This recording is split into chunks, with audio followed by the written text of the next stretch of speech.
Assalamualaikum warahmatullahi wabarakatuh. Selamat pagi dan salam sejahtera bagi kita semua.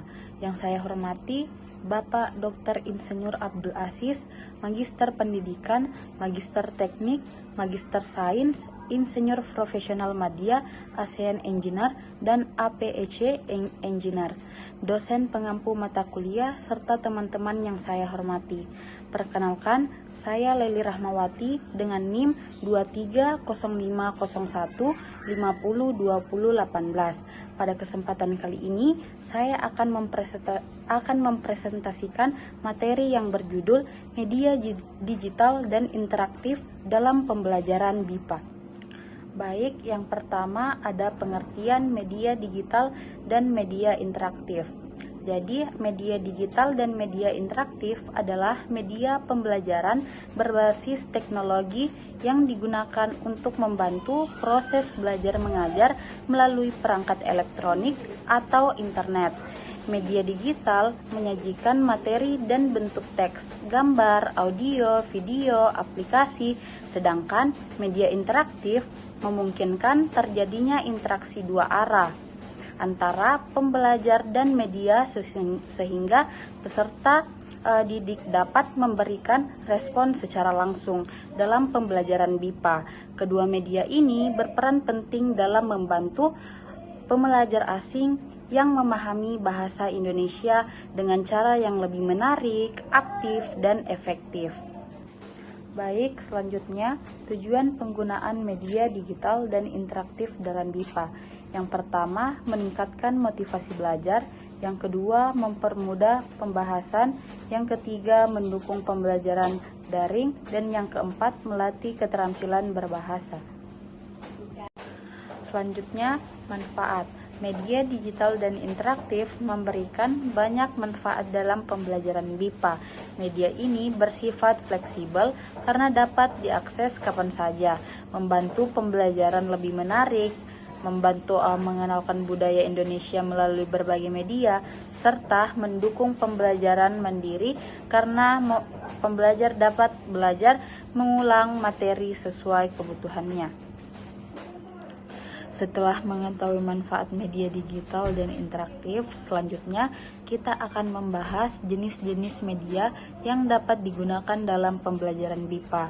Secara umum, media pembelajaran dibedakan menjadi 4 jenis, yaitu media audio, media visual, media audiovisual, dan media berbasis internet.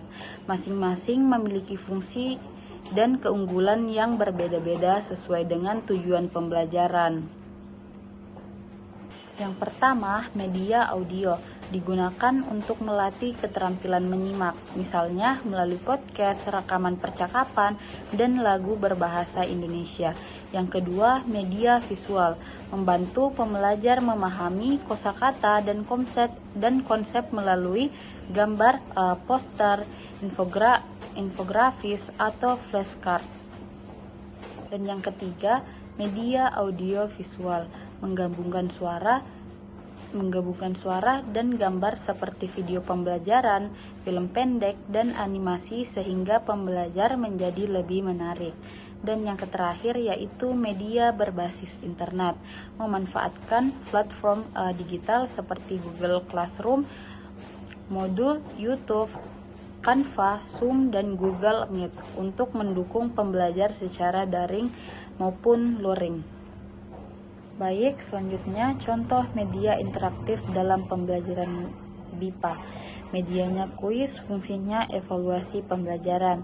Medianya Kahoot, fungsinya kuis interaktif. Medianya WordWord, fungsinya permainan kosakata. Medianya Padlet, fungsinya diskusi kelas. Medianya Canva, fungsinya membuat presentasi dan infografis. Medianya Google Form, fungsinya latihan dan penilaian. Selanjutnya, prinsip pemilihan.